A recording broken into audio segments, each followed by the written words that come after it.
બહુ જ યાત્રાળુઓ અમરનાથજીના દર્શન કરવા જાય છે હિમાલયમાં.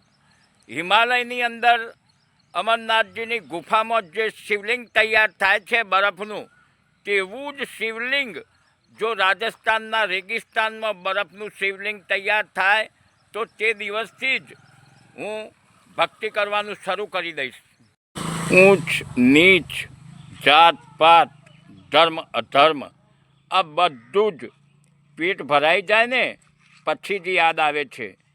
જ્યારે પેટમાં બળતું હોય, ભૂખ્યું પેટ કરહાટ બોલાવતું હોય, ત્યારે રોટી મળે ને તો તે રોટી કયા ધર્મના ચૂલા પર પાકેલી છે ને તે કોઈ નથી વિચારતું. હિન્દુ ધર્મ જાતિવાદ પર ટકી રહ્યો છે. જેવો જ જાતિવાદ ખતમ થઈ જશે તેવો જ હિન્દુ ધર્મ પણ નષ્ટ થઈ જશે. જો ભગવાન ઈશ્વર બધી જ જગ્યાએ હોય ને તો પછી મંદિરની શું જરૂર છે? અને જો ન હોય તો પછી તેને શોધવાની શું જરૂર છે?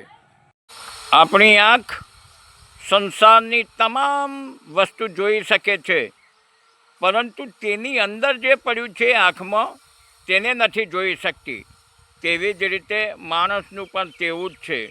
માણસ દુનિયાના તમામ લોકોનું બધું જ સારું નરસું જોઈ શકે છે, પરંતુ પોતાના અંદર જે પડેલી ખામીઓ છે ને તેને નથી જોઈ શકતો માણસ.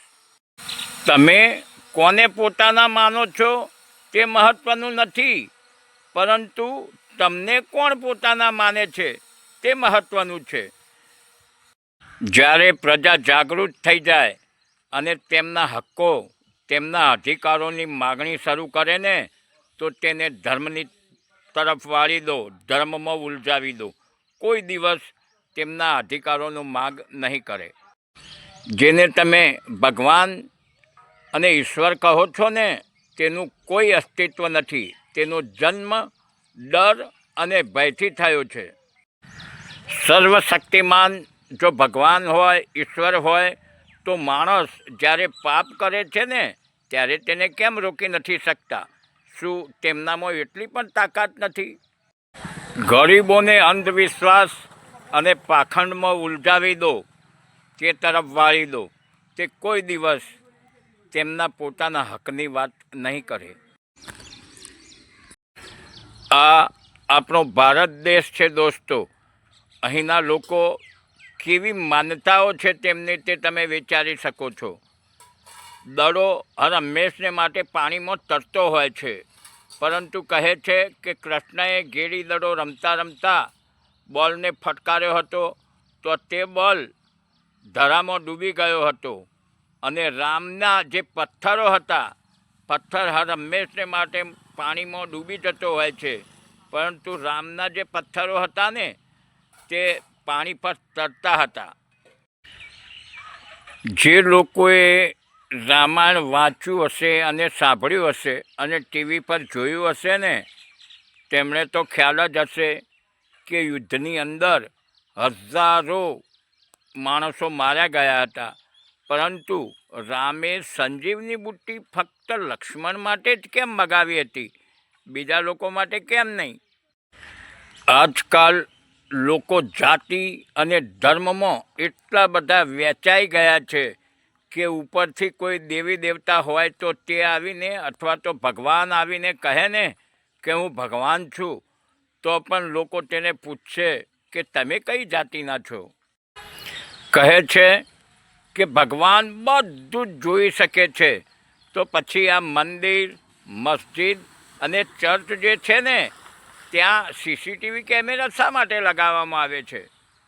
જ્યારે સગપણ કરવાની વાત આવે છે ને ત્યારે જાતિ, ધર્મ, નોકરી, દહેજ અને સુંદરતા જોવાય છે, અને ત્યાર પછી લોકો કહે છે કે જોડીઓ તો ઉપરથી બનીને આવે છે.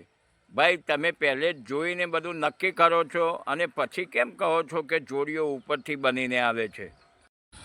મંદિરમાં જઈ અને શંખ અને ઘંટ વગાડવાથી કંઈ સમાજ નથી બદલાતો. સમાજ બદલાય છે અભ્યાસ કરવાથી, તર્ક કરવાથી. ગરીબીની જે પરિસ્થિતિ છે ને તેમાંથી તમને ફક્ત શિક્ષણ જ ઉગારી શકે છે. શિક્ષણ જ તમને ગરીબીમાંથી બહાર કાઢી શકે છે. તમારે નીચે બેસીને ભણવું પડે ને તો પણ ભણજો, પરંતુ શિક્ષણ જરૂર પ્રાપ્ત કરજો. કોઈ પણ ધર્મ, કોઈ પણ વિચારધારા તમારી આસ્થા અને તમારા વિશ્વાસ પર ટકી રહે છે ને તે કોઈ દિવસ તમારી બુદ્ધિને અપંગ બનાવી દે છે. વાત સમજવા જેવી છે દોસ્તો. ન સમજાય તો એકવાર ફરી સાંભળો, સમજો અને હોશિયાર બનો.